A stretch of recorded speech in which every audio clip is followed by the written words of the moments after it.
നമസ്കാരം, ഓപ്പൺ ന്യൂസിലേക്ക് സ്വാഗതം. ഇന്നത്തെ പ്രധാന വാർത്തകളിലേക്ക്. ഇരിട്ടി നഗരസഭ മഴക്കാല പൂർവ്വ ശുചീകരണം നടത്തി. നഗരസഭയിലെ 34 വാർഡുകളിലാണ് ശുചീകരണ പ്രവൃത്തി നടത്തിയത്. കളിക്കുന്നതിനിടെ കിണറ്റിൽ വീണ പന്തെടുക്കാൻ ശ്രമിക്കുന്നതിനിടെ വിദ്യാർത്ഥി കിണറ്റിൽ വീണു മരിച്ചു. മുഹമ്മദാണ് മരിച്ചത്. 14 വയസ്സായിരുന്നു.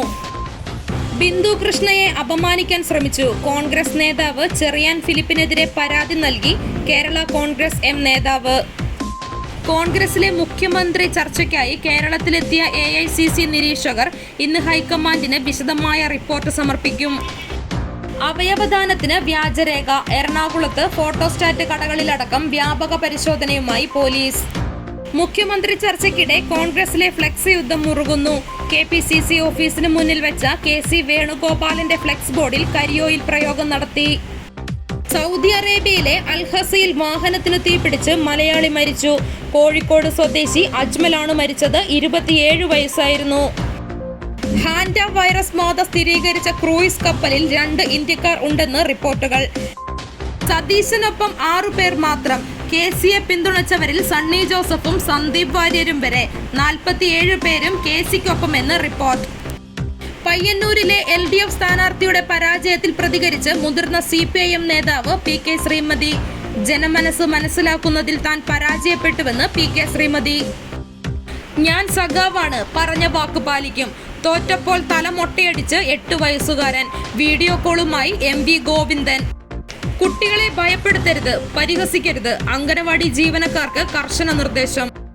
കവടിയാറിൽ അമിത വേഗതയിലെത്തിയ കാർ 2 ബൈക്കും 3 കാറും ഇടിച്ചു തെറിപ്പിച്ചു.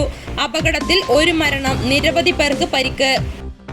K സച്ചിദാനന്ദൻ സാഹിത്യ അക്കാദമി പ്രസിഡന്റ് സ്ഥാനം രാജിവെച്ചേക്കുമെന്ന് സൂചന. മനോഹരമായ ജനാധിപത്യ പ്രക്രിയ. പുറത്തുവന്ന പട്ടിക തള്ളാതെ സന്ദീപ് വാര്യർ. കൊച്ചിയിൽ ആൺസുഹൃത്തിനെ കത്തിമുനയിൽ നിർത്തി യുവതിക്ക് നേരെ ബലാത്സംഗ ശ്രമം. 2 പേർ പിടിയിൽ. AICC നിരീക്ഷകന്റെ പട്ടികയിൽ വോട്ട് കാണാനില്ല. ഹൈക്കമാൻഡിന് പരാതി നൽകി K നീലകണ്ഠൻ. പ്രതീക്ഷിക്കാത്ത തിരിച്ചടി ഉണ്ടായി. ഇടതുപക്ഷം ദുർബലപ്പെട്ടാൽ അത് കേരളത്തിന്റെ തകർച്ചയായിരിക്കും. EP ജയരാജൻ. പാചകവാതക വിലവർദ്ധനവ് ഹോട്ടൽ വ്യവസായത്തെ പ്രതിസന്ധിയിൽ ആക്കിയിരിക്കുകയാണെന്ന് ഡോക്ടർ OK രാജഗോപാലൻ. കേളകം വെള്ളൂന്നിയിലെ കൂവണ്ണിൽ പരേതനായ തോമസിന്റെ ഭാര്യ റോസമ്മ നിര്യാതയായി. 79 വയസ്സായിരുന്നു.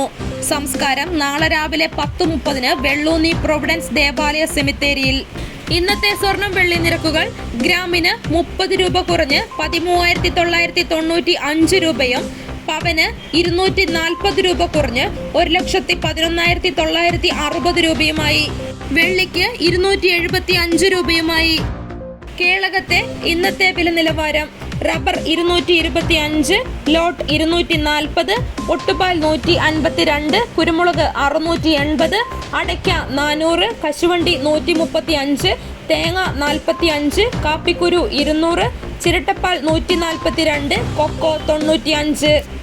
ഇതോടുകൂടി ഇന്നത്തെ വാർത്താ ബുള്ളറ്റിൻ അവസാനിച്ചു. നന്ദി.